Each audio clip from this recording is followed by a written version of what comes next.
मस्जिद दिल्ली की जामा मस्जिद से जुड़ी रहती है। दिल्ली की जामा मस्जिद के पास उत्तर भारत के इस्लामीकरण की जिम्मेदारी है। उसके पास उत्तर भारत के हर लोकसभा क्षेत्र का और उसमें रहने वाली मुस्लिम आबादी का रिकॉर्ड होता है। 100% खरा रिकॉर्ड। अब वो बांग्लादेशी दिल्ली पहुंचकर जामा मस्जिद में शरण लेता है। जामा मस्जिद यह चेक करती है कि उत्तर भारत के किस लोकसभा क्षेत्र में मुस्लिम आबादी कम है। मान लीजिए उत्तर प्रदेश के झांसी में मुस्लिम आबादी कम है। अब असली खेल शुरू। जामा मस्जिद उस बांग्लादेशी को झांसी जिले की शाही मस्जिद में भेज देती है। झांसी की शाही मस्जिद के इमाम वक्फ बोर्ड की सहायता से उस बांग्लादेशी के रहने का प्रबंध करते हैं और उसके रोजगार का भी प्रबंध करते हैं। वो बांग्लादेशी लोकल मुस्लिम और भ्रष्ट हिंदू नेताओं और अफसरों की सहायता से भारतीय पासपोर्ट बनवा लेता है। समाजवादी पार्टी जैसी भ्रष्ट सरकारें वक्फ बोर्ड को वोट के बदले जमीन दे देती है। नगर पालिका के भ्रष्ट अफसर रिश्वत लेकर बर्थ सर्टिफिकेट बना देते हैं। पुलिस और खुफिया विभाग के अफसर रिश्वत लेकर पासपोर्ट की फाइल बिना किसी वेरिफिकेशन के आगे बढ़ा देते हैं और दूसरे जरूरी कागजात भी तैयार करवा लेता है, जैसे कि आधार कार्ड। अर्थात जो बांग्लादेशी कुछ दिन पहले अंबाला शहर में बिना किसी पैसे और जान पहचान के भटक रहा था, वो झांसी जिले में रहने वाला एक भारतीय नागरिक बन चुका है।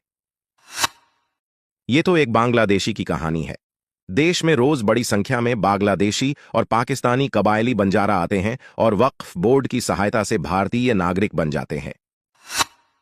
भारत के अनेक जिलों का, खासकर उत्तर प्रदेश, केरल और पश्चिम बंगाल का धार्मिक समीकरण बिल्कुल बदल चुका है। 2021-22 की जनगणना में इन जिलों में हिंदू अल्पसंख्यक हो सकते हैं। वर्तमान भारतीय सरकार को देश हित के कार्यों में विपक्ष का असहयोग क्यों किया जा रहा है, उसकी असली वजह समझने के लिए खुद पढ़े और समझे और अपने हिंदू बंधुओं को समझाए। नया आधार लिंक कराने से महाराष्ट्र में 10 लाख गरीब गायब हो गए। उत्तराखंड में भी कई लाख फर्जी बीपीएल कार्डधारी गरीब खत्म हो गए।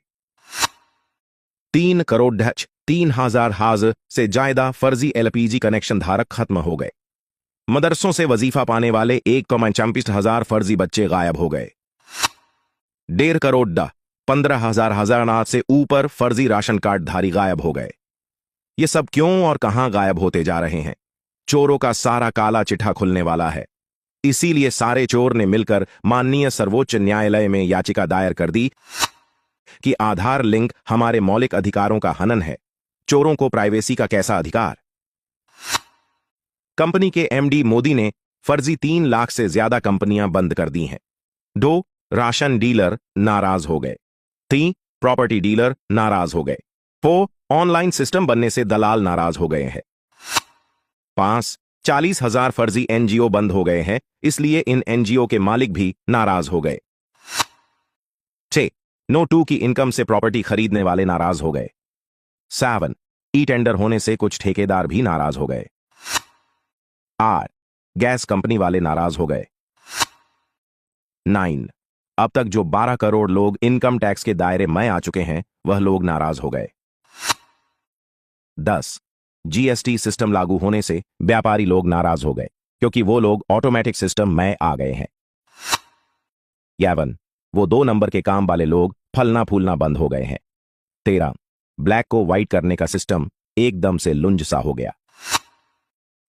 14 आलसी सरकारी अधिकारी नाराज हो गए, क्योंकि समय पर जाकर काम करना पड़ रहा है। 15 वो लोग नाराज हो गए जो समय पर काम नहीं करते थे और रिश्वत देकर काम करने में विश्वास करते हैं। 16 10 रुपये महीना का कमरा और 300 महीना मैं खाना खाने वाला 7 साल तक मुफ्त की रोटी तोड़ ढहने वाला जेएनयू का छात्र भी परेशान है। मोदी से दुख होना लाजमी है।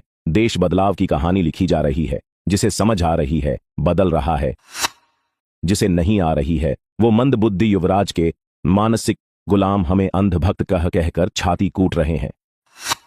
अगर देश के लिए कुछ करना है तो यह संदेश 30 लोगों को भेजना है।